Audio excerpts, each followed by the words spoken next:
할렐루야. 네, 반갑습니다. 제게는 참 여러분들이 참 부러운 분들입니다.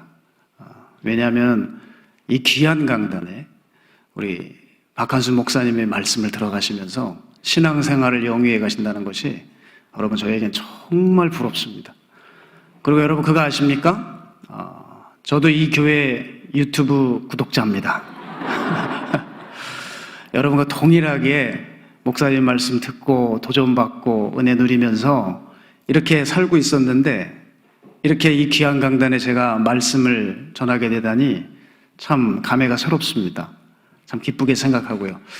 특별히 우리 박한수 목사님은 저희 교회를 집회가 있으면 늘 오셔서 섬겨주시고 귀한 은혜를 끼쳐주셨는데 제가 이렇게 빚진 마음 가지고 이 자리에 섰습니다. 제가 이 교회 위해서 또 우리 귀하게 사용하고 계시는 목사님 위해서 또 가정 위해서 기도하도록 하겠습니다. 자, 제가 이제 말씀을 열면서 제 얘기를 좀 해볼까 하는데요.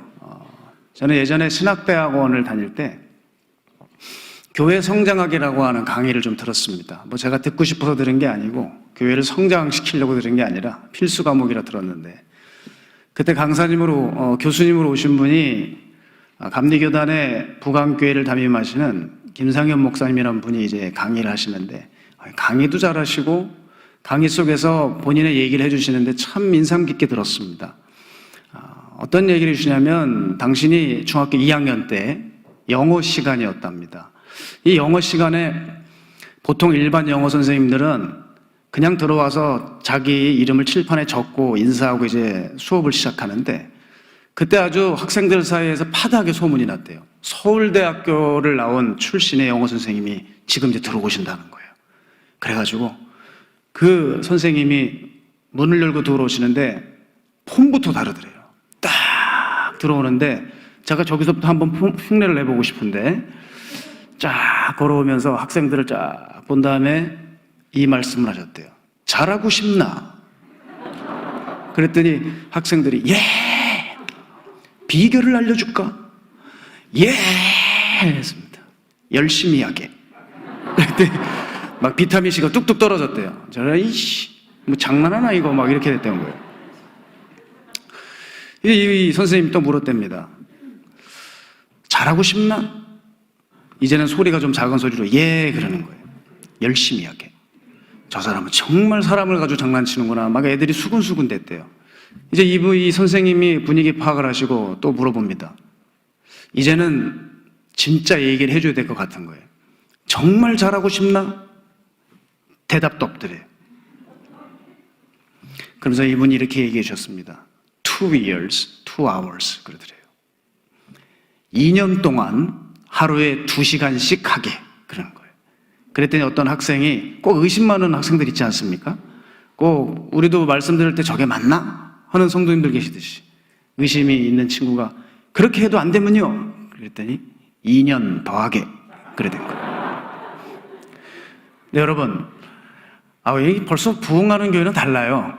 이렇게 잘 웃어주시고 뭐 이게 정말 처음에 제가 여기서 다녔었는데 이 눈빛이 예사롭지 않은 거예요. 전 뭐 하는 사람인가? 왜 갑자기 우리 목사님 안 쓰시고 저 사람이 섰나? 이랬는데 지금 이렇게 훈훈하게 여러분께서 도와주시니 이제 강사가 제대로 이제 할 수 있을 것 같습니다. 아멘을 좀 해보시기를 바랍니다. 그래서 제가 이 얘기를 듣는데 어떤 생각이 들었냐면 대부분 학생들이 아마 실력을 올리는데 실패할 거다라는 것을 제가 장담했어요. 자, 그 이유는 학생들이 여러분 절대 방법을 모르는 게 아니잖아요. 시작을 안 한 게 아니에요. 다 하거든요. 하긴 해요. 근데 문제가 뭔지 아세요? 날마다가 없어요. 매일매일 못한단 말이에요. 여러분 여기 지금 공부 열심히 하는 학생들 있습니까? 희망을 줄까요? 공부는 재능이 아니에요. 머리가 좋아야 되는 게 아니에요. 희망이 생기죠. 배경도 아니에요. 공부는 습관이에요. 아멘까지. 우리가 매일매일 공부를 하지 않으니까 성적이 안 오르는 거죠. 그래서 여러분 월클이라고 하죠. 월클 아세요?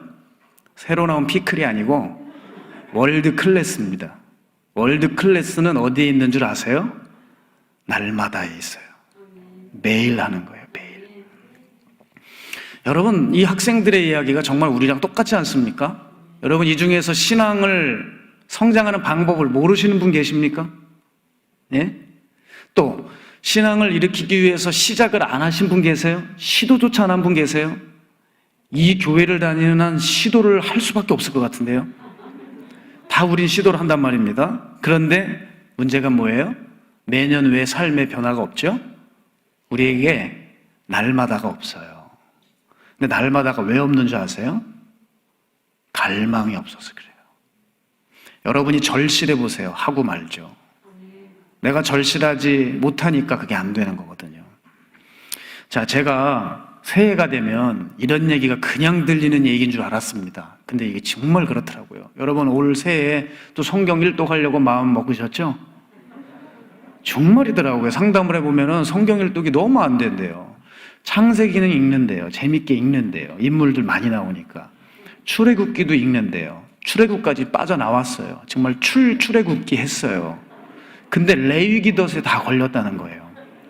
혹자들은 얘기하더라고요. 그 레위기가 올레자의 위기 위자라고. 이 위기가 온 거래요. 그래가지고 레위기덫에 버등버등 걸리는 거예요.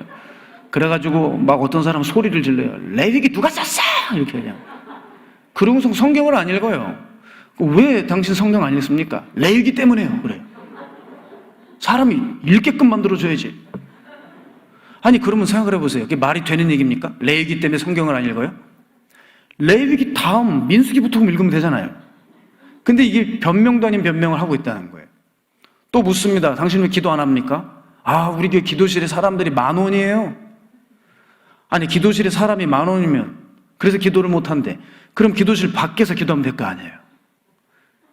자, 기도실이 꽉 차가지고 기도를 못 해요. 여러분, 연세중앙교회 윤석천 목사님 아시죠? 이분이 평신도였다가 목회자가 되셨는데 집사님 시절에 기도가 너무 하고 싶은 거예요. 기도할 때는 없고. 그래서 어디 들어가신 줄 아세요? 쌀 푸대자루에 들어가서 기도를 하셨는데 나와봤더니 3일이 지났더래요. 이게 다 무슨 이야기를 하고 있죠, 제가? 갈망이 문제라고요, 갈망이. 여러분, 우리가 언제부터 그렇게 완벽하게 챙기고 갖추고 말씀 보고 기도했다 그럽니까? 그죠? 언제부터 그랬다고. 우린 지금 할 거는 하지도 않으면서 굉장히 고상하고 세련된 방식을 추구하고 있단 말이에요. 그걸 따질 게 아니라 우리에게 부족한 게 뭡니까? 갈망이에요, 갈망. 갈망이 없으니까 우린 늘 그 자리고 원점이고 그냥 이 상태로 또 송구영신까지 가서 송구영신에서 또 이 자리에서 괜히 주님 괴롭히는 거예요. 주님, 제가 이렇게 살았는데 내년에 나를 어떻게 도와주실 거예요? 어떻게 끌어주실 거예요? 정말 그러셔도 되는 거예요? 계속 못 살게 구는 거예요.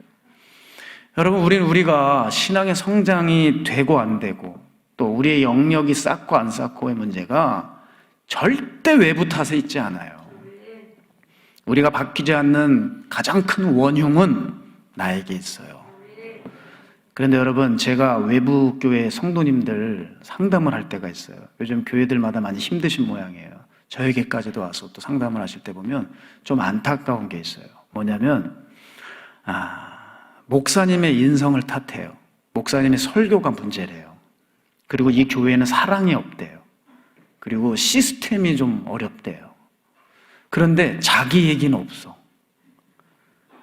자기가 문제인데요. 자기를 바라보는 눈은 없어요.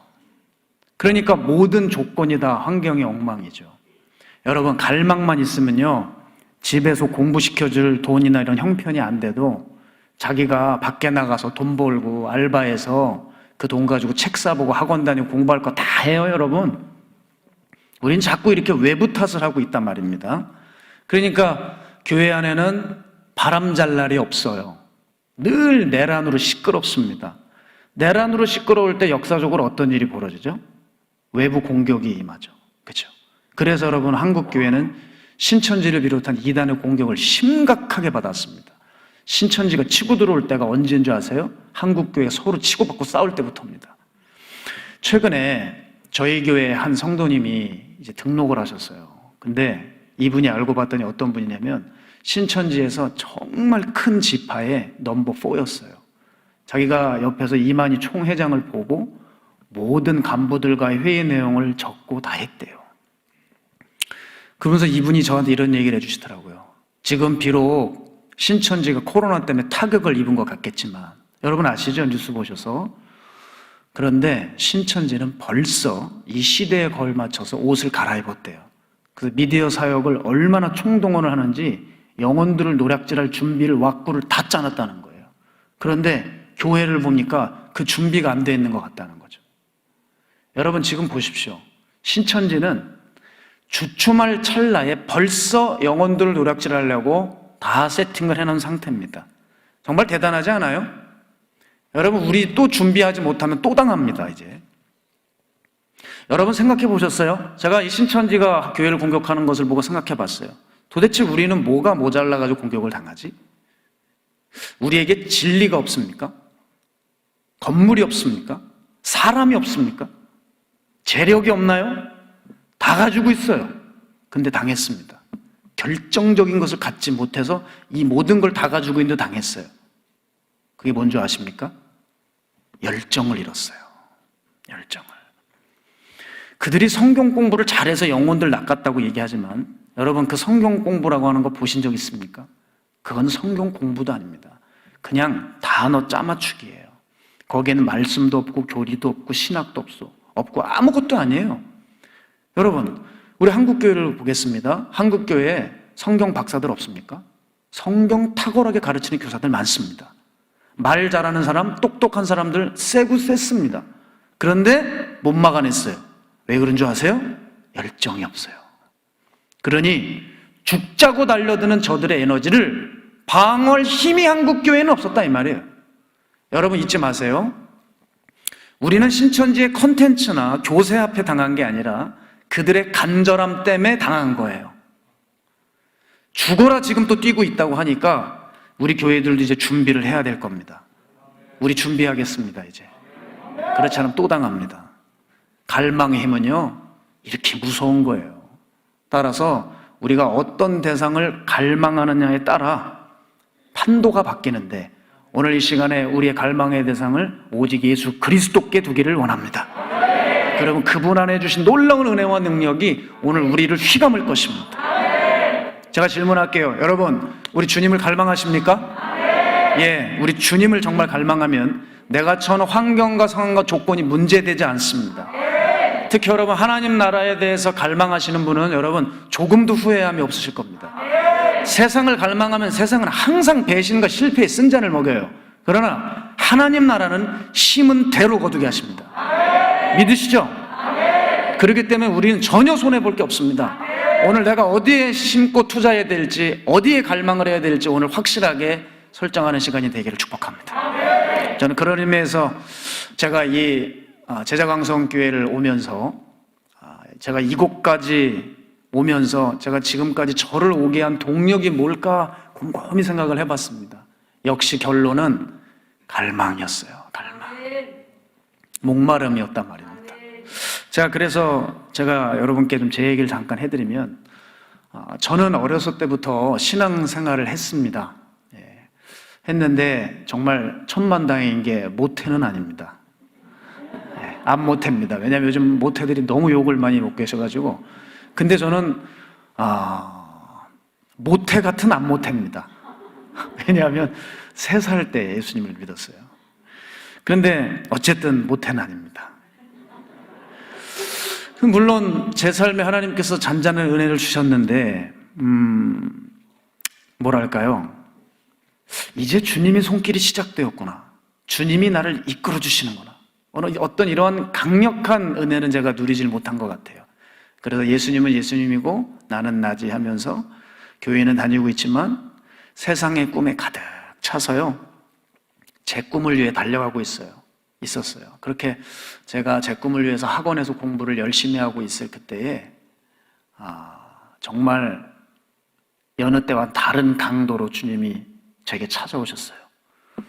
제가 그날을 잊지 못합니다. 제 마음에 공부하고 있는데 음성이 들려요. 보고 있던 성경을 놓친 적도 있고, 그때부터 눈물이 쏟아지는데, 여러분 이런 말 아시죠? 불강력적인 은혜. 제가 그게 뭔지 알았습니다. 그리고 이렇게 주님은 그러시면 안 되는데 어떻게 사람을 무방비한 상태일 때 그렇게 치고 들어오시는지. 우리 주님 정말 대단하신 게 뭔지 아세요? 제가 주님께 배우고 싶은 건 인내예요.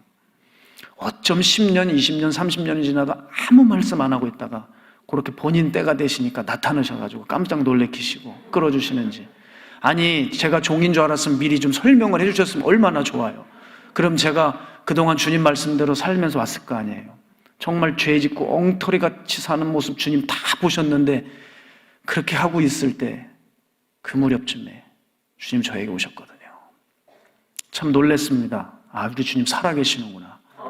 제가 그때부터 완전히 소위 갈망하기 시작했어요. 아, 왜 받은 자들만이 아는 그 길이라고 하는데 은혜가 뭔지, 깨달음이 뭔지, 주님을 체험하는 게 뭔지 한 번 주님을 경험하니까 빠져나갈 수가 없더라고요. 그래서 저는 제가 하던 공부를 다 관두고 정말 힘들게 순정하면서 종의 길을 선택해서 신학대학으로 들어갔습니다. 신학대학으로 들어갔는데 하나님, 제가 제 분야에서 최고가 되고 싶었던 거 아시죠? 근데 종으로 부르셨으니, 그럼 기왕 종으로 부르셨으니 제대로 가고 싶더라고요. 제대로 가고 싶은데 또 주님이 붙여줄 멘토도 없이 말씀은 또 너무 부담스럽게 하시는 거예요. 저를 부르실 때 뭐라 그러셨냐면 너는 세상을 버리는 종이 되어야 된다 그러셨어요. 이게 무슨 말이야? 너무 부담스럽잖아요. 세상을 어떻게 버려요? 제가 세상에 살고 있는데. 그리고 끌어줄 멘토도 없고. 그래서 저는 기도했어요. 하나님, 저를 이끌어줄 멘토를 주님 주십시오. 그래서 간절히 기도하고 있었어요. 근데 기도 응답이 없습니다. 그래서 어떡하지 하면서 제가 찾아 나섰습니다. 그때 2000년대 초반만 해도 TV에 보면 스타 강사님들이 있었어요. 그분 교회를 제가 다 갔습니다. 그리고 그 교회에 가서 있는데 그분들이 너무 훌륭한 분이지만 제겐 특별히 사인이 안 왔어요. 또 다른 분을 찾아다녔습니다. 그리고 어느 기도원도 가게 되고요. 제가 어제도 저희 다락방에서 말씀드렸지만 참 부담스러웠던 그 반짝이 옷을 입고 나온 그 여자 원장님이 지금 생각이 나는데 하여간 뭐가 좀 아닌 거예요. 힘이 들고. 그래서 이제 제가 이제 어떻게 해야 되나 하고 있을 때에 제가 묵고 있던 기숙사에, 학교 기숙사에 스피커에서 안내방송이 흘러나왔어요. 지금 기숙사 영성 집회가 열리니 사생들 모두 참석하라는 거예요. 정말 기대가 눈꼽만치도 없었습니다. 그런데 저는 그 자리에 가서 예배를 드리는데 강사님이 오셨는데 본인 가정 이야기를 이렇게 저렇게 하시는데 눈물이 너무 나는 거예요. 처음부터 끝까지 울다가 예배가 마쳤습니다. 그때 하나님께서 운명적인 만남을 허락해 주셨죠. 그때 그 강사님으로 오신 분이 박보영 목사님이셨어요. 그 박보영 목사님의 설교를 듣고 하나님의 사인을 받았습니다. 저분이구나. 이제 저분을 따라가면 되겠다 해서 그때만 해도 제가 얼마나 용기가 있고 배짱이 있었는지 모릅니다. 그런데 이 목사님이 이렇게 예배 마치고 가시는데 못 따라가겠는 거예요. 전 그런 적이 없거든요. 못 가요. 뭔가가 그냥 속된 말로 아우라가 대단하셨습니다. 못 가요. 왜 안 되지 이게? 그래서 저는 너무 두려워서 제자리에서 얼어붙은 채로 있다가 주변에 있는 이 학생들에게 물어봤더니 그분이 인천의 마가의 다락방 기도원에서 계신대요. 그것을 알고 이제 다락방을 올라가기 시작했고 거기서 모자라 목사님께 안수를 받고 싶어서 제가 그 사택에 쳐들어갔습니다. 제가 왜 이렇게 적극적으로 했느냐? 제가 주님이 종으로 부름받을 때 하나님 앞에 기도했던 게 있어요. 하나님, 저 불같은 은사를 주세요. 그래서 정말 그냥 시시하게 가고 싶지 않으니 성경에 나오는 은사를 다 저에게 주시옵소서. 권능의 종이 되고 싶은 거예요. 저분 정말 고마운 분이에요. 누구죠?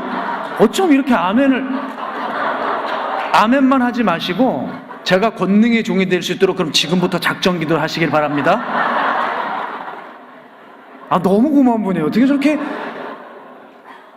다른 데 집회 가면 비웃어요. 네가 무슨 권능의 종이냐 그러는데 저분은 뭐 아멘 이렇게 해주시니까 벌써 달라요. 잘 되는 교회는.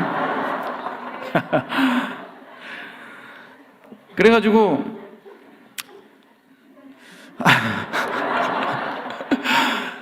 감사합니다. 정말 감사합니다. 그래서 불같은 은사를 사모하니 전 춘천산입니다. 강원도 춘천이 제 고향인데 그 차 타고 나가면 소양강이 있어요. 그 유명한 소양강이 있는데 거기 앞에 서면은 제가 기도하면 소양강이 갈라지는 그런 은사를 받고 싶은 거예요, 제가. 예, 걱정하지 마세요. 마음껏 웃으세요. 지금 몇몇 웃을까 말까 하시는데 마음껏 웃으세요. 예, 어딜 가나 다 웃으세요. 예. 그런데 말입니다. 제가 그래서 박보영 목사님 사택에 갔습니다. 사택에 가서 이제 안수를 받는 거예요. 왜냐하면 그때 당시 신학교 내에 박보영 목사님은 은사와 능력이 많다고 하는 소문이 자자했기 때문에 내가 저분에게 가서 정말 배워야 되겠다는 마음이 간절해서 혹시 나를 기도해 주시면 목사님 뭐라 하실까? 그 말이 궁금해서 안수를 부탁하고 안수를 받았습니다. 안수를 받고 난 후에 제가 목사님께 여쭈었어요. 목사님, 저는 어떤 종입니까? 그랬더니 목사님이 그런 거 나에게 묻지 말아요. 내가 지금 한 기도 내용을 잘 들어봐요. 거기에 다 들어있어요. 샅샅이 생각해 봤습니다. 죄만 버리란 얘기밖에 없었어요. 그런데 말입니다. 그 말씀이 이상하게 당기고 끌리는 거예요. 이게 정답 같은 거예요. 이분은 정말 고수 중에 고수 같았어요. 많은 은사자들을 알고 있었지만 하늘의 비밀을 전혀 입으로 발설하지 않는 그런 제가 섬기는 목사님이라서 지금 제가 이렇게 어필하는 게 아니고 정말 그랬어요. 뭔가 두렵고 좀 신비스러운 분이었습니다. 저는 그래서 그 말씀이 저를 붙들었고 갈망이 피어올라서 늘 그 인천만 생각하는 거예요. 수업만 들어도 마가야 다락방, 달력만 봐도 마가야 다락방 목요철야 이 생각만 하고 있었습니다. 그래서 제가 그곳을 가게 되었고 저는 그곳에서 이제 살게 되었는데 사실 여러분 그 성전은 그렇게 지금 이렇게 좋은 성전이 아닙니다. 그때만 해도 딱 보면은 허름한 1980년대의 기도원 같았어요. 그리고 숙소도 없었고 그 옆에 그냥 사역자들 잠깐 묵는 2층 큰 방 하나가 있었는데 거기 밤에 혼자 자면 딱 공포영화 세트장입니다. 웬만한 담력으로는 처음 가서 잠이 잘 안 와요. 그리고 바로 뒤에는 산이 있는데요. 거기서 산기도 잘못하면 귀신 들려오는 사람들이 그렇게 귀신 들려서 그 사람들이 출몰하는 그러한 곳이었습니다. 밥 먹을 곳은 더군다나 없었습니다. 차 끌고 한참을 나가야 거기서 밥을 먹을 수가 있었어요. 그러니까 너무 척박한 거죠. 여러분 이래봐도 제가 독생자입니다. 독생자가 뭐냐? 형제가 없어요. 외아들로 곱게 자랐습니다. 그러니까 제가 좀 그런 환경이 불편할 법한데 말입니다. 이상하죠. 마음이 불타니까요. 그게 하나도 불편한 곳이 아니었어요. 그리고 이제 제가 목사님께 이제 은사의 훈련을 내가 받겠지 하면서 그 밑으로 들어갔는데 은사 훈련은 무슨 은사 훈련? 인격 훈련만 시키시는데 눈물만 짤짤 나는 시간들. 낮에는 무조건 지하철 전도해야 돼요. 칸칸마다 지하철 전도를 하면서 우리는 학교를 가야 됩니다. 마가야 다락방 입단식이 그거예요. 낮에는 지하철 전도고 밤엔 산기도 하는 거예요.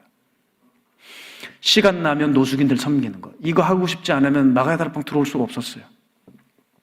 제가 거기서 그렇게 살고 있을 때에 고향에서 저를 보겠다고 몇 명의 그 벗들이 찾아왔습니다.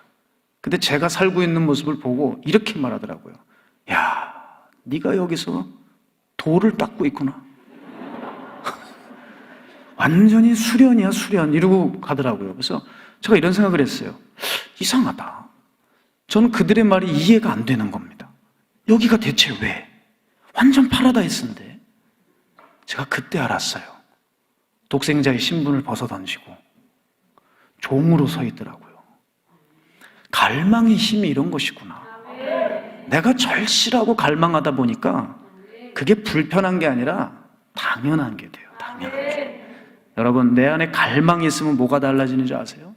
내 기질이 바뀌고 가치관이 바뀌어요. 나라는 사람은 네모인데 갈망을 하게 되지 않습니까? 그러면은 세모로 깎여지는 경험을 하게 돼요. 여러분의 갈망은 어떻습니까? 여러분의 갈망은 안전합니까? 정말 주님 갈망하십니까? 갈망하시면은 여러분을 바꾸고 말씀의 종노릇하게 합니다. 그런데 만일 갈망을 한다고 하지만 우리 자신을 바꾸지 못하고 있다면 그 갈망은 갈망이 아닙니다. 여러분 물어보세요. 내가 정말 주님 갈망하고 있는지, 아니면 뜨거운 교회의 분위기에 흥겨워서 흥얼거리고 있는 것인지 우린 이걸 알아야 돼요. 몇 년 전이었어요. 저희 박보영 목사님께 전화가 오셨습니다. 이분이 전화를 그렇게 하시는 분이 아니에요. 되게 드뭅니다.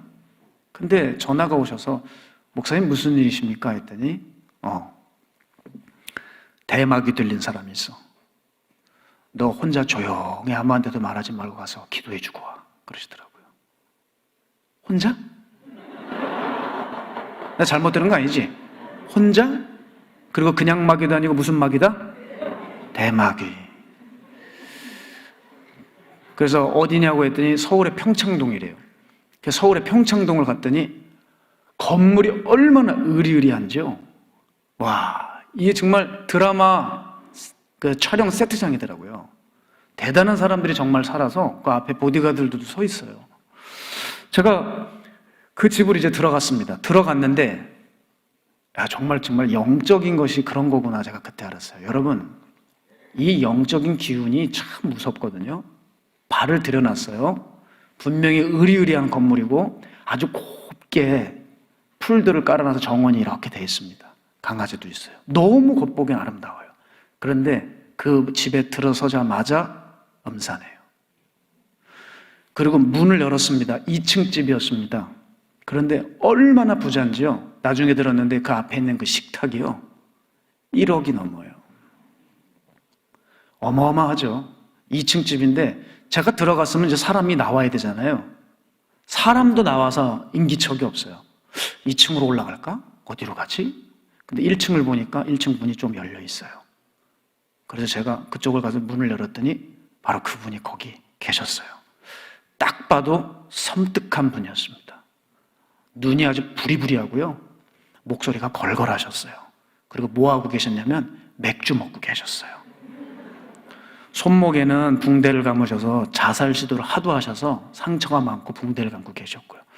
저는 여러분 그때 산기도를 정말 열심히 할 때였습니다. 그래서 제가 딱 들어가면 이런 생각을 하면서 들어갔어요. 이분이 나를 보면은 분명히 두려워할 거야. 저 사람이 내 눈을 보면 무서워서 쳐다도 못 볼 거야. 그래서 문을 열고 아주 그때만 해도 담대했거든요. 탁 들어갔습니다. 내가 산기도한 사람이야. 딱 들어갔어요.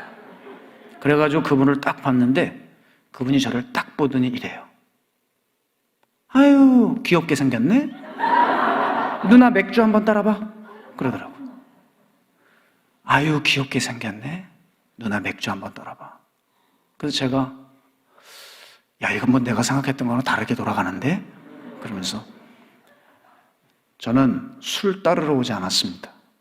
제가 기도해 드리겠습니다. 이리 오십시오. 그래서 일부러 세게 머리를 콱 눌렀어요. 그래서 안수를 했습니다. 이제 방언으로 이제 밀었어요. 그런데 축사 사역하시는 분들 아시겠지만 귀신 들린 사람 할 때 눈 감고 있으면 안 돼요. 왜냐하면 저항하고 뭐 공격하거든요. 그래서 열심히 기도하면서 살짝 눈을 떠봤습니다. 여러분 뭐 하고 있는지 압니까? 이분이 탁 맥주 따르고 있더라고요. 여러분, 제가 그 모습을 보는데 소름이 끼치더라고요. 지금 재밌게 얘기하지만 단둘이 이제 영적 전쟁을 치르러 왔잖아요. 안수를 하면서 기도하고서 이상해서 눈을 떴는데 희한한 눈을 뜨면서 맥주를 따르고 있더라고요. 와, 얼마나 허탈한지 제가 그때 와, 이 정말 만만치 않는 분이구나 라는 생각을 했어요. 여러분, 근데 그때 제가 뭘 깨달았냐면 이분은 분명 평소에 저를 기도해 주세요 했던 분이에요. 그런데 그분은 귀신에게서 노임을 받지 못했어요. 그분의 입술은 기도를 해달라고 말은 하는데 여러분, 그 귀신이 순종은 못하게 하는 거예요. 야, 제가 그래서 그걸 알았어요. 결국 이분은 계속 술을 끊지 못하고요, 계속 드시다가 강경화 말기까지 갔고, 밀크시슬이라는 것이 이 간에 좋은 것을 아셔서 밀크시슬 액기스를 구해서 드셨거든요. 그러니까 간 수치가 조금 내려간 거예요. 그랬더니 간 수치가 조금 내려갔다고 또 술을 드셔. 그래서 결국 강경화 말기로 소천을 하셨어요. 제가 이 일을 경험하면서 여러분에게 꼭 드리고 싶은 말씀은 뭐냐면, 야, 사탄이 주님에 대한 고백까지는 하게 한다는 거예요. 하나님에 대한 생각까지는 하게 해요. 그런데 절대 변화되지는 않게 하는 거예요. 여러분, 그래서 믿음이라고 하는 것은 고백이고 선포고 그거 아닙니다. 믿음의 삶이 없으면 최면 걸고 있는 거예요. 여러분, 기도를 아무리 해도요, 순종이 없으면요, 그 기도는 주문이에요, 주문. 요즘 자꾸 사람들 안에 순종을 기도로 대체하려고 하는 분들이 있어요. 순종을 하기 힘드니까 기도로 때우려고 하는 거죠. 살지는 않고 기도로 때우려고 하는 것, 그 기도 헛한 것입니다. 여러분, 사탄은 이렇게 우리를 공격합니다. 그래서 우리를 굉장히 바쁘게 해요. 바쁘게 교회 활동하고 뭐 직분자로 섬기게 하고 종교적인 열심을 갖게 합니다. 그런데 문제가 뭐예요? 우리의 내면을 하나도 변하지 않게 한다는 거예요. 그러면 아무 의미 없어요. 여러분, 그렇기 때문에 요즘에 한국교회 안에 능력과 간증과 은혜가 사라지고 있는 거죠. 저는 이렇게 생각해요. 예전 성도님들보다 요즘 한국교인들이 열심히 덜 하다고요? 아니요. 이 교회를 위시해서 많은 교회들이 열심으로 성도님들이 일하고 계시거든요. 그런데 이상하게 능력과 간증과 역사는 일어나지 않아요. 왜 그런 줄 아세요? 몸은 바쁜데 마음이 식어서 그래요. 그러면 여러분, 마음은 왜 식어질까요? 마음이 왜 식을까요? 마음이 무슨 밥처럼 그냥 놔두면 때 되면 식어버리는 걸까요? 아니에요. 마음이 식는다는 것은 내 안에 다른 무언가를 지금 섬기고 있다는 거예요. 다른 무언가의 마음이 지금 빼앗겨 있다는 거예요, 여러분. 만일 어떤 사람이 말하기를, 나는 무신론자입니다. 나는 이 땅에 관심 가진 게 없어요. 마음을 어디 빼앗길 데가 없어요. 라고 말하는 그 사람이 있다고 해보죠. 그런데 그 사람도 그 마음의 중심에 자기를 섬기고 있는 거예요. 그러니까 사람의 마음에 주인이 없는 마음은 없어요. 주님은 이렇게 말씀하셨어요. 내 마음에 주인이 있는데 그 마음에 두 주인을 섬길 수가 없다 하셨어요. 그러니까 우리 안에 뭐가 문제죠? 내 마음에 주인이 있다 없다? 반드시 있다. 그런데 그게 예수님이냐 이 말이에요. 예수님이냐. 정말 예수님이 여러분 주인입니까? 정말요? 오늘 우리 그걸 살펴봐야 되는 거죠. 마음이 식어진 건 다른 무엇이 우리에게 주인 노릇하고 있는 겁니다. 그것을 주님께서 라오디게아 교회의 상황을 통해서 알려주셨어요. 여러분, 요한계시록 3장 20절 우리 함께 보도록 하겠습니다. 함께 읽을까요? 시작. 볼지어다 내가 문 밖에 서서 두드리노니 누구든지 내 음성을 듣고 문을 열면 내가 그에게로 들어가 그와 더불어 먹고 그는 나와 더불어 먹으리라. 아멘. 여러분, 주님 말씀하셨어요. 볼지어다. 좀 봐라. 내가 네 문을 두드리고 있는 걸 봐라. 그리고 네가 왜 문을 못 열어주는지 아니? 그 안에서 다른 무엇과 딴짓을 하고 있으니 문을 못 열어주는 거야. 그걸 보라는 거예요. 바로 라오디게아 교회를 향해서 이 말씀을 하셨습니다. 왜요? 라오디게아 교회에는 뭐에 빠져 있는지 아세요? 물질욕에 빠져 있었어요. 주님은 말씀하셨거든요. 너는 가진 게 너무 많아 부족한 것이 없다고 하고 있다 그랬어요. 쉽게 말해 직원들 봉급 빵빵하게 주는 겁니다. 보너스 400% 받고 싶어? 그럼 500% 해줄게. 연간 예산 흘러넘쳐요. 돈이 많으니까 못할 행사가 없는 대단한 교회였단 말입니다. 그런데 예수님께 문을 못 열어주고 있어요. 왜요? 물질욕 때문에. 여러분, 따라서 갈망의 적이 있습니다. 우리가 갈망이 잘 안 되는 이유를 알려드릴게요. 갈망의 적이 있어요. 그게 소유입니다. 소유. 우리 안에 무언가를 소유하고 애착을 하고 있기 때문에 주님께 갈망할 마음을 다 잃어버린 거예요. 그래서 예수님 말씀하신 겁니다. 사람의 생명이 그 소유에 넉넉한 데에 있지 않다. 또 주님은 누가복음에 이렇게 말씀하셨어요. 가난한 자들은 복이 있나니 천국이 그들의 것이다. 가난한 자를 그냥 위로하려고 하신 말씀이 아니에요. 가난한 자들이 왜 복이 있는 줄 아세요? 소유욕으로부터 자유했기 때문에. 소유욕으로부터 자유하게 되면 너는 비로소 나를 가질 수가 있어. 그리고 나 예수를 가지면 천국이 너희들의 것이야. 예수는 천국의 기쁨이니까요. 또 여러분, 소유한 사람들은 왜 그렇게 소유를 버리지 못할까요? 거기서 만족을 누리고 있기 때문이에요. 여러분, 갈망의 두 번째 적은 만족입니다. 생각해 보세요. 내가 부족한 게 없어요. 충분해요. 만족한데 주님 찾을 리가 있겠어요? 네? 그래서 만족은 모든 영적 성장에 치명적입니다. 여러분, 혹시 지금 요즘 일들이 잘 되세요? 신앙이 잘 커가십니까? 사역의 열매가 있습니까? 가정이 생각보다 기도한 것보다 더 잘 돼가십니까? 그래서 만족하고 계세요?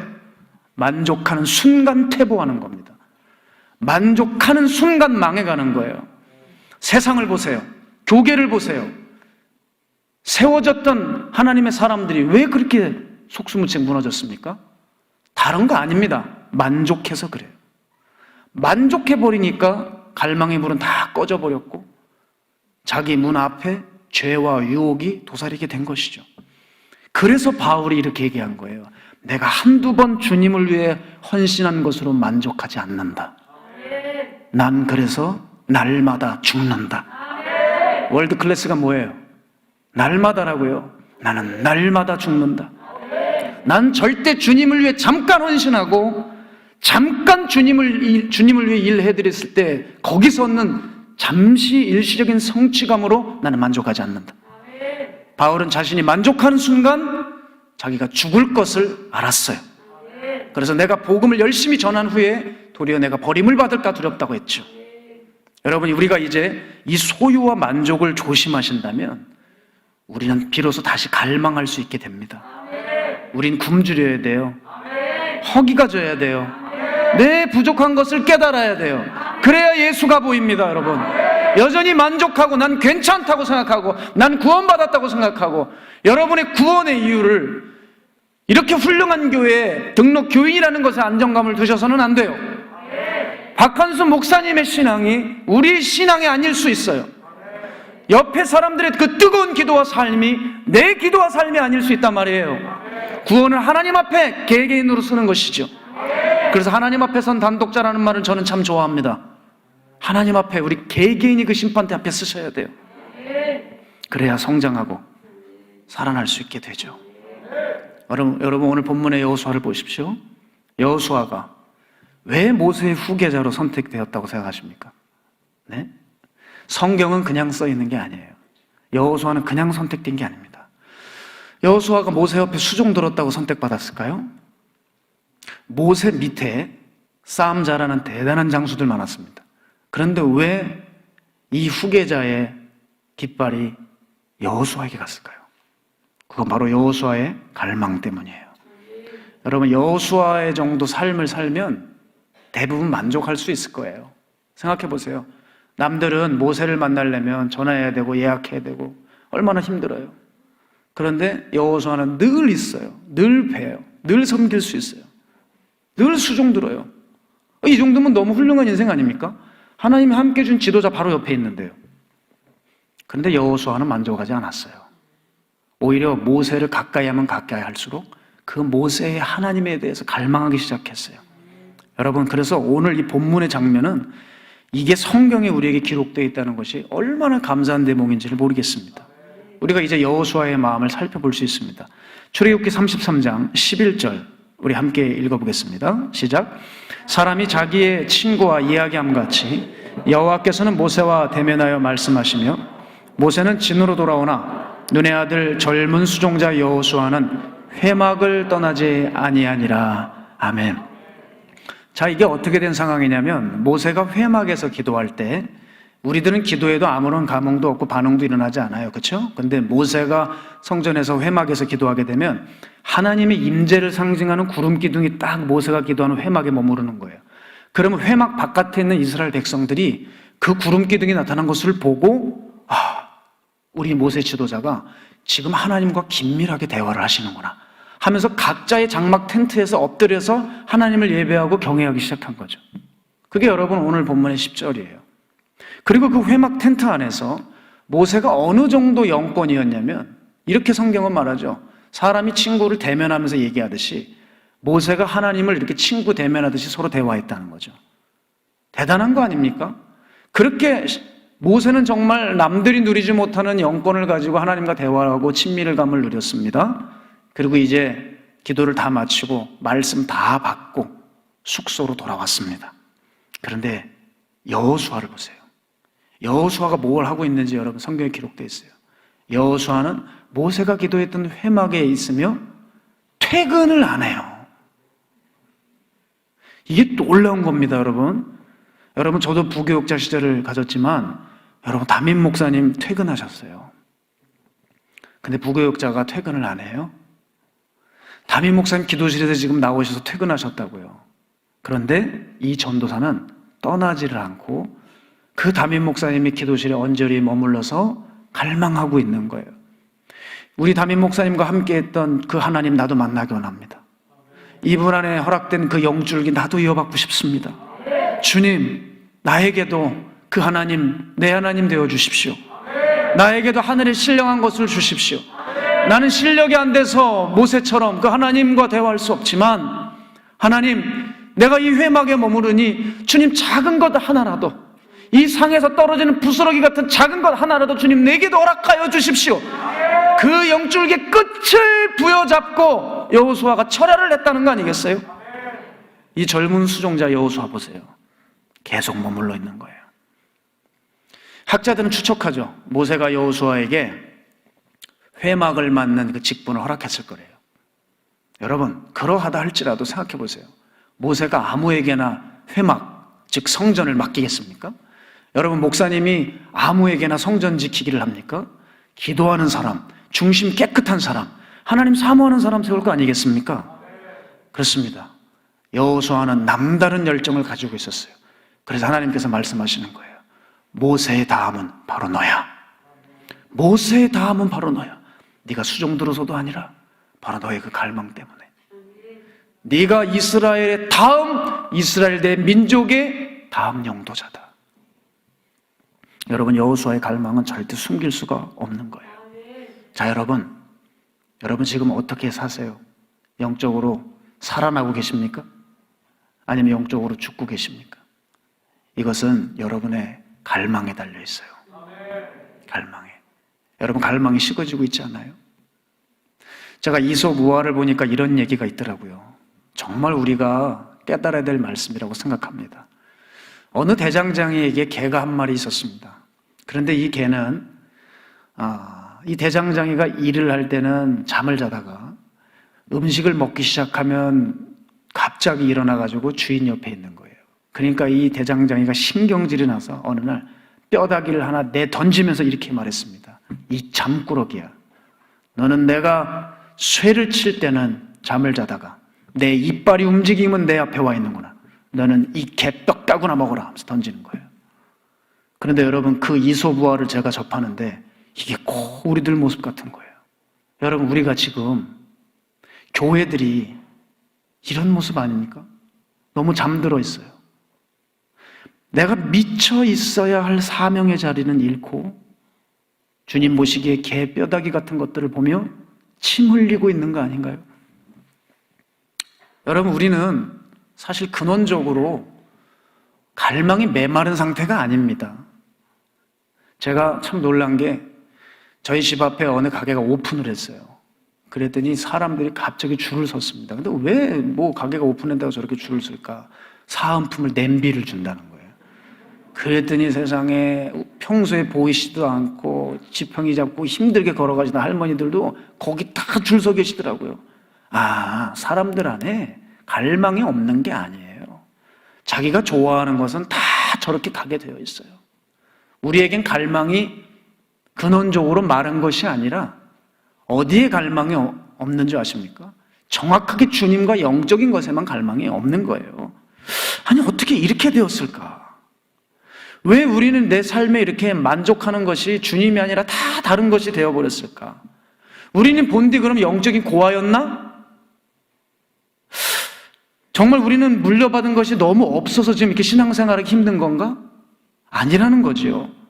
여호수아 옆에 모세가 있었듯이 우리에게도 신앙의 선배들, 모세들이 있었다는 거예요, 여러분. 모세들이요. 여러분, 저도요, 제 신앙이 지금까지 올 수 있었던 이유는 제가 잘나서가 절대 아닙니다. 저를 지도해 주신 멘토 목사님을 비롯해서 수많은 신앙의 선배들이 걸어갔던 발자취가 있었기 때문에 그래요. 저는 가끔 기독교 뉴스를 볼 때 안타까운 게 뭔지 압니까? 어느 큰 교회의 목사님이 잘못하면 사람들이 가만두지 않고 벌떼같이 몰려들어서 그렇게 욕을 해요. 지금은 고인이 되신 그 큰 목사님도 뭔 잘못만 있으면 그렇게 사람들이 이름을 그냥 막 불러가면서 교인들도 욕을 하더라고요. 저는 그거 잘못됐다고 생각해요. 저는 이런 생각을 해요. 그분만큼만 해봐라. 그분만큼만. 사람이 털어서 먼지 안 날 사람이 어디 있겠어요? 예? 누군지 말씀을 드려요? 아시죠? 예. 여러분, 우리에게도 앞서 나간 모세들이 있었어요. 우리에게 참 많은 유산을 주셨다고요. 생각해 보세요. 다른 나라는 신앙의 꽃을 피우고 교회를 세워간 지 몇천 년, 몇백 년이었어요. 그렇죠? 그런데 한국 교회는요. 한국에 뿌리를 내린 지 150년 채 이제 안 됐단 말이에요. 그런데도 이 나라가 얼마나 대단한 줄 아십니까? 새벽 기도, 철야 예배, 그리고 주여 삼창 기도를 수출한 민족이에요. 우리 대단한 민족이에요. 외국에 나가보세요. 주여 삼창 기도에 대해서 물어봐요. 코리안 프레이, 코리안 프레이 그러잖아요. 이거 왜 이렇게 됐어요? 앞서 나간 모세들의 남다른 헌신과 열정으로 인해서 주님 한 번 부르는 것도 아쉬우니까 3번 부르는 거예요. 찬양 부를 때 어떻게 돼요? 주의 보혈 능력이 또 나가요. 주의 보혈, 보혈, 보혈, 보혈. 이게 열정이 넘치는 거예요. 한 번 가지고가 안 돼요. 우리가 이런 민족이란 말이에요. 그런데 그 물려주신 그 유산, 우리 그대로 물려받고 건재한 채 우리 안에 유지되고 있습니까? 여러분, 외국이 꺾어진 거에 대해서 우리 위로받으시면 안 돼요. 외국 교회는 몇천 년 전, 몇백 년 전에 생겼으니까 식어질 만도 해요. 그런데 우리는 150년 채 안 됐는데 벌써 식어져 버리면 이건 뭐 냄비 신앙입니까? 한번 확 끌어올랐다가 확 식어져 버린 거예요? 왜 이런 일이 일어났겠습니까? 그 사람들 마음 안에 중심으로 하나님을 사랑하지 않은 것입니다. 두 번째, 하나님을 만난다고 했을지라도 하나님 통해서 문제 해결, 소원 성취, 기도 응답 여기에만 혈안이 되어 있기 때문에 하나님 자체를 갈망하지 않았기 때문에 이런 일이 벌어진 거예요. 성경에 보세요. 예수님께서 치르신 최고의 집회가 있습니다. 장정만 5천 명이 넘은 집회입니다. 여러분, 그 유명한 집회를 아십니까? 베세다 뜰 집회라고? 그때 여러분 어마어마한 기적이 일어났어요. 5천 명이 넘는 사람들이 오병이어를 통해 다 배불리 먹었습니다. 얼마나 먹었는지 이거 좀 더 먹어 그러면 막 짜증을 냈어요. 니나 먹어라 그러고. 어마어마한 역사가 일어났습니다. 그때까지만 해도 예수님에 대해서 슈퍼스타라고 모셨어요. 그러나 예수님이 실컷 먹이고 나서 이제 본격적으로 주님의 속마음을 얘기하시죠. 천국 말씀을 전하자 어떻게 돼요? 사람들이 이 말씀이 어렵도다 이러면서 수군대기 시작하면서 다 떠나갔습니다. 주님이 그 떠나가는 무리를 보면서 뭐라고 말씀하셨어요? 제자들을 향해서 너희들도 가려느냐? 그때 베드로가 뭐라 그래요? 영생의 말씀이 죽게 있사오니 우리가 어디로 가오리까? 보세요. 이 베스다 뜰 집회가 보여주고 있는 게 뭡니까? 사람들이 하나님 사랑하는 것 같지만 실제로 하나님 갈망하지 않는 거예요. 여러분, 그래서 이제 우리는 뭘 해야 될까? 우리 신앙의 선배들이 갔던 그 길을 걸어가야 돼요. 즉, 그 선배들이 그렇게 하나님 사랑해서 팠던 우물들을 우리가 다시 파야 될 줄 믿습니다. 여러분, 이삭을 보세요. 이삭이 삶에 어렵고 힘들 그 어려운 장애들을 찾아왔을 때 이삭이 이 삶을 타게 하려고 할 때 어떤 작업을 했습니까? 이삭이 우물을 팠어요. 근데 그 우물을 어떤 우물을 팠습니까? 아버지 아브라함의 우물을 팠어요. 성경은 이삭이 다른 우물을 파지 않고 아버지 아브라함이 팠던 우물을 팠다 그랬습니다. 여러분, 이것이 바로 부흥의 비밀이에요. 부흥의 비밀은 사실 여기 있어요. 하나님을 만났던 사람들, 하나님이 만나주신 사람들을 우리가 왜 연구하고 관심을 가져야 되는 줄 압니까? 바로 그게 거기에 하나님의 마음이 있거든요. 예? 하나님이 그 사람이 뭘 잘해서 만나준 게 아니에요. 어떤 사람이 하나님을 만나지 않습니까? 그 사람 신앙 스타일이 그래서 그 신앙 스타일이 괜찮아서 만나주신 게 아니에요. 하나님이 그럴 때 사람을 만나주신다는 것을 우리에게 교훈으로 보여주시는 거예요. 부흥은 다른 데 있지 않습니다. 부흥은 우리 주변 가까이에 있어요. 우리 박한수 목사님부터 여러분 연구하세요. 왜 하나님께서 이 목사님을 이렇게 이 시대에 귀한 메신저로 쓰시나? 저도 여러분, 저는 후배 목사 아닙니까? 박한수 목사님 같은 이 선배 목사님들 어떻게 목회하시는지, 어떻게 살아가셨는지 열심히 분석하고 연구해요. 전 다른 데 세미나 가지 않습니다. 어디 뭐 부흥했다, 하나님 만났다는 비결 듣는데 가지 않아요. 하나님 만나주신 사람들, 그 사람들 안에서 하나님의 교훈을 찾아요. 부흥은 우리 주변 가까이에 있어요. 여러분이 아시는 거예요. 독특하고 특별한 방법론들 의미 없습니다. 그런 것 찾다가 이단에 빠지고 미혹용에 붙들리는 겁니다. 여러분 잊지 마세요.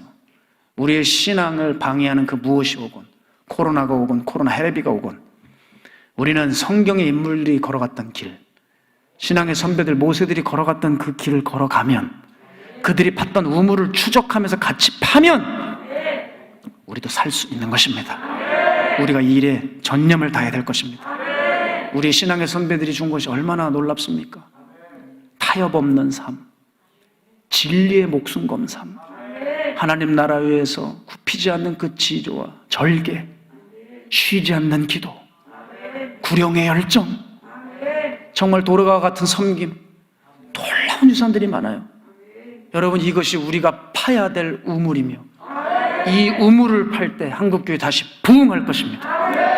내가 대가는 지불하지 않고 그냥 여러분 이렇게 주워 먹으려고 한다면 지금 보란 듯이 한국교회가 이렇게 교회가 힘을 잃어버리게 되고 우리가 가져야 될 열정을 다 이단에게 빼앗겼던 것처럼 우리 이 상태로 계속 고수하다 보면 그저 빛바랜 명예와 차가운 건물밖에 남을 것이 없을 것입니다. 여러분 우리 다시 심어야 되겠습니다. 하나님 심은 대로 거두게 하실 것입니다. 그리고 하나님은 당신을 찾는 자들의 손을 외면하지 않으세요. 제가 그런 맥락에서 제가 한 가지 말씀을 드리면, 어느 날 제 멘토 목사님이 저를 마가다락방 목양실로 부르셨습니다. 가봤더니 한 형제를 소개해 주셨어요. 그건 바로 강한수 형제라고 하는 형제입니다. 죄송합니다. 우리 목사님 전환과 너무 비슷해가지고 참 재미난 일이 있었는데, 우리 박한수 목사님께서 미국에 집회를 가셨습니다. 박보현 목사님과 함께. 근데 박한수 목사님이 설교를 시작하자마자 사람들이 막 울고 은혜를 엄청 받더래요. 그래가지고 어쩜 이렇게 은혜의 도가니가 됐나 해서 왜 이렇게 우셨습니까? 했더니 바로 그 안성의 목사님 옆에 있던 그 형제가 저렇게 목사님이 되셨습니까? 그래가지고 그렇게 은혜를 받았다고 하시더라고요. 그래서 하여간 지금부터 한수 형제 얘기를 할 텐데 참 목사님 성함이랑 비슷해서 말하긴 좀 그렇지만 네, 그냥 말하겠습니다. 바로 강한수 형제입니다. 박 목사님이 안성에서 연단의 시간을 보내실 때 그 옆에 있었던 초등학교 아이였습니다. 어릴 적부터 꿈이 남달라서 조직폭력배 두목이 되고 싶어 했어요. 그래서 여러분 결국 그 꿈을 이뤄서 수원의 유명 조직에 아주 영향력 있는 조직폭력배가 됐습니다. 그런데 이제 박보현 목사님을 만나고 이제 그 삶을 청산하려고 할 그때여서 저를 소개를 시켜주신 거예요. 이제 네가 이 형제의 신앙의 길잡이가 되어봐라. 저에게 맡겨주셨는데, 여러분이 조직폭력배의 삶은 정말 힘듭니다. 쉽게 말해 이렇게 우리 일반인들로서 사는 게 힘이 들어요. 그냥 너무나도 쉽고 편리하게 살아갈 수 있습니다.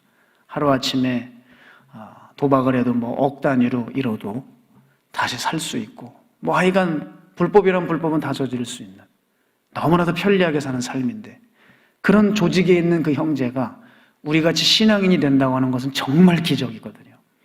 이 형제가 이제 목사님의 가르침을 따라서 열심히 살아보려고 애를 썼습니다. 이게 저에게 붙이셨으니 이제 저도 또 교육을 하지 않겠습니까? 정말 치열하게 살아갔어요.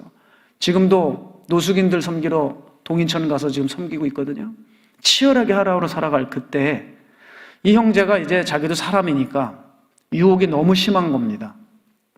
친구들이 자꾸 술 먹으러 오라 그러는 거예요. 그래서 저한테 이제 고민을 토로하더라고요. 지금 영등포에 있는 친구가 지금 나 오라 그런다. 거긴 목사님 일반 술집이 아니라 룸사롱인데 여자들이 와서 술 따라주는 거다. 거길 꼭 와가지고 술 먹고 가라는 거래요. 근데 이 형제가 저한테 이렇게 얘기하더라고요. 목사님, 그 말을 듣는데 시험 들 뻔했어요. 그러더라고요. 무슨 얘기인지 모르세요? 여러분에게는 시험 든다는 이 표현이 쉽지만 그 형제에게는 쉬운 표현이 아니잖아요. 너무 감사했어요. 그래서 치열하게 싸우고 있을 무렵에 제가 이제 미국에 집회를 가게 됐습니다. 그러니 이 형제를 그냥 두게 되었죠. 항상 조마조마한 거예요. 이 형제가 어떻게 지내고 있을까? 그래서 미국을 다녀와서 이 형제를 만났습니다. 그런데 깜짝 놀랐어요. 이 형제가 꿨던 꿈을 저에게 얘기를 해주는데, 야, 참 주님 정말 살아계시구나 생각을 했습니다. 왜냐하면 목사님 미국 떠나신 그날부터 제가 꿈을 꾸기 시작하는데 6일 동안 하루에 2명씩 세상에 있던 친구들을 보여주더래요. 총 12명을 보여주는데 어느 날 2명이 보이고 그 다음날 또 2명이 보이고 그 다음날 2명이 보이는데 3일째 되는 날 너무 이상하니까 그 꿈속에 나오는 친구들 이름들, 선후배들을 다 적기 시작했답니다. 그런데 4번째 날도 역시 2명이 딱 나오는데 그때 자기가 알았대요. 이 사람들이 친구들이 아니라 독사들이었구나. 하나님께서 이 형제를 사랑하셔서 정말 잊지 못할 은인 같은 사람도 있대요. 근데 자기 꿈에 그 사람들이 나오더래요. 내가 볼 때는 은인이고 너무 사랑스러운 친구들인데 하나님이 보시기에는 아닌 거예요. 네가 이 사람들과 연락이 되게 되면 넌 다시 그 죽음의 길로 갈 수밖에 없어. 그렇기 때문에 하나님께서 이 형제를 건져주신 거죠. 그런데 저한테 이렇게 얘기해요. 목사님, 그런데 딱 한 명이 이상하게 그 꿈에서 빠졌대요. 그게 누구냐 그랬더니 저하고 이미 20살 때부터 자기 조직을 키워가는데 했던 베스트 프렌드가 있대요. 그 친구가 최근에 자기에게 연락이 왔대요. 야, 안수야. 근데 이 친구가 이렇게 질문하더래요. 너 정말 회개했냐? 아니, 얘가 회개라고 하는 단어를 어떻게 알았지? 했대요. 나 그런 것 같아. 그랬더니 그 친구가 그래, 이제 내가 너를 인정한다. 너를 축복한다. 그러더래요. 목사님, 이 친구만 제 꿈에서 딱 빠졌습니다. 하나님은 너무나도 정확하게 이 형제의 삶을 간섭하시고 어려움에서 건져내시더라는 거죠. 그로 인해서 그 하나님을 체험하고 나서 지금도 교회에서 늘 잠언을 쓰면서 저한테 얘기해요. 목사님, 제가 잠언을 정말 태어나서 처음 써보고 보는데 잠언을 보는데 정말 깜짝 놀랐대요. 나는 잠언이 써있는, 잠언이 말하는 정반대의 삶을 난 지금까지 살았대요. 그러면서 하나씩 하나씩 말씀으로 변화되어 가고 있는 그 형제를 봤습니다. 그런데 제가 충격받은 게 뭔지 아세요?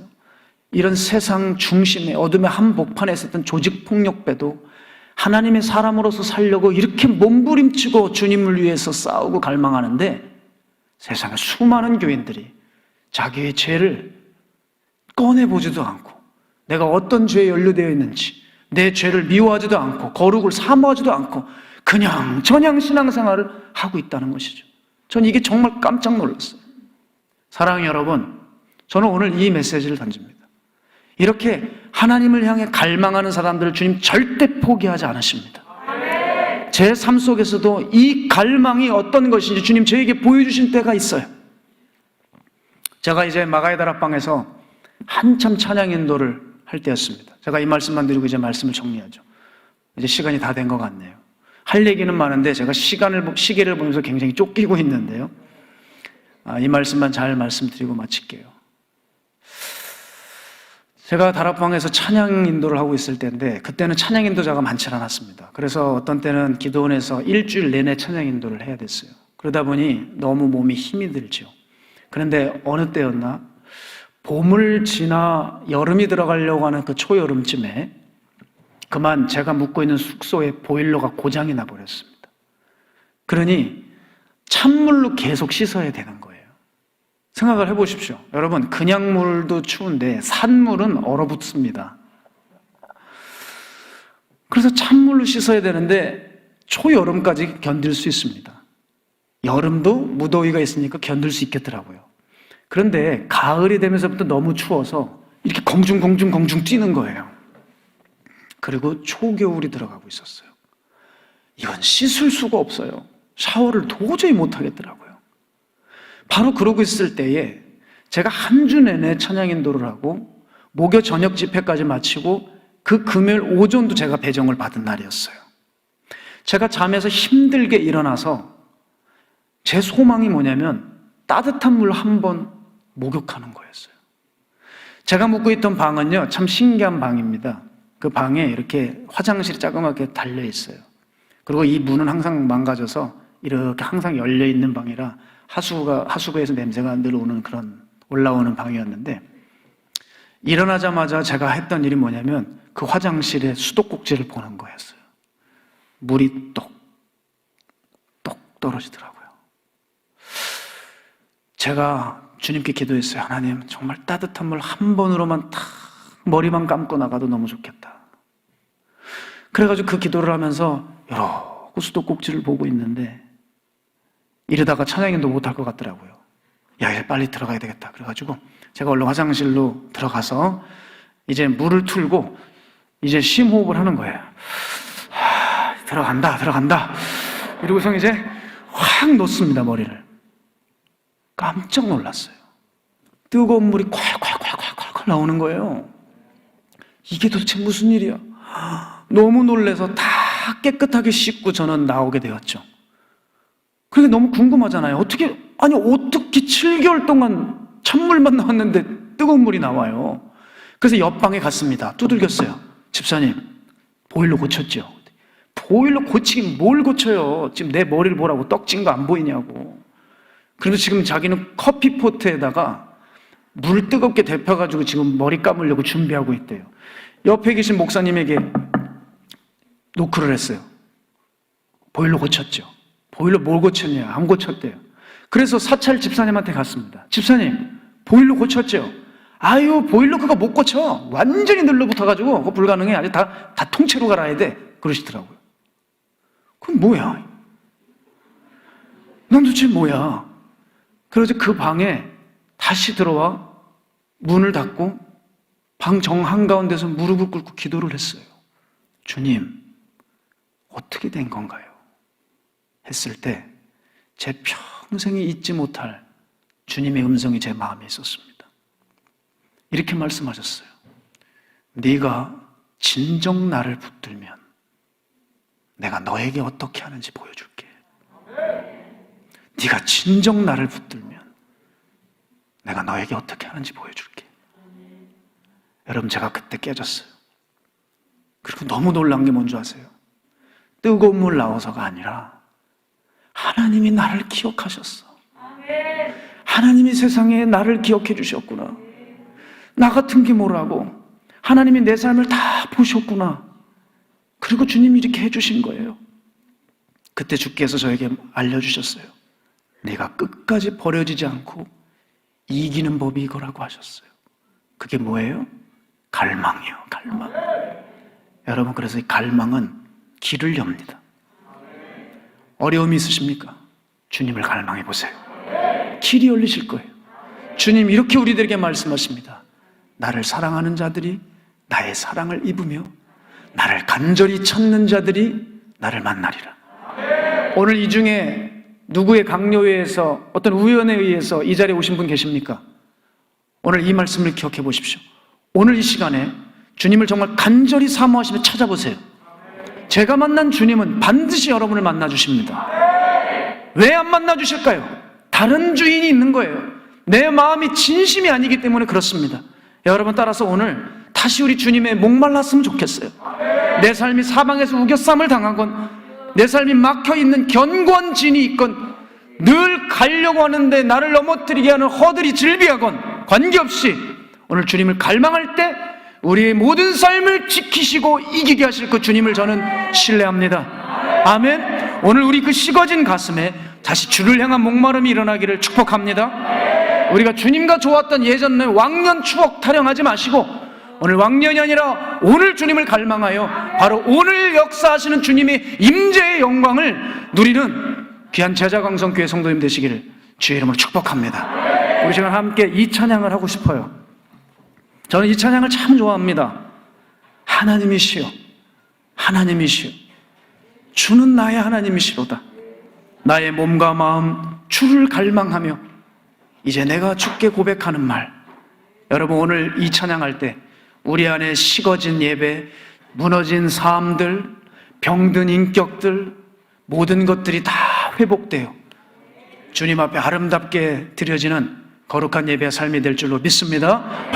우리 시간 기도하며 나아갈 때 하나님, 오늘 이 예배가 우리가 정말 탈진하고 무너진 예배였다면 오늘 이 예배가 삼손을 소생케 했던 애낙고리의 샘물 같은 예배가 되게 하여 주사 오늘 말씀과 기도로 말미암아 다시 회복시켜 주시고 주를 갈망하게 하옵소서.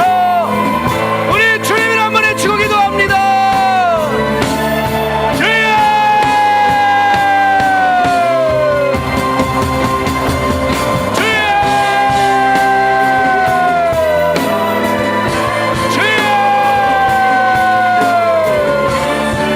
아버지 하나님, 오늘 절대적으로 주의 말씀 붙들고 내 평생에 다른 소유 같지 않고 다른 것에 만족하지 않으며 오직 주 예수님을 위하여서 나아가기를 작정한 주님의 권속들을 붙들어 주시옵소서. 오늘 주의 성령이여 임하여 주셔야 합니다.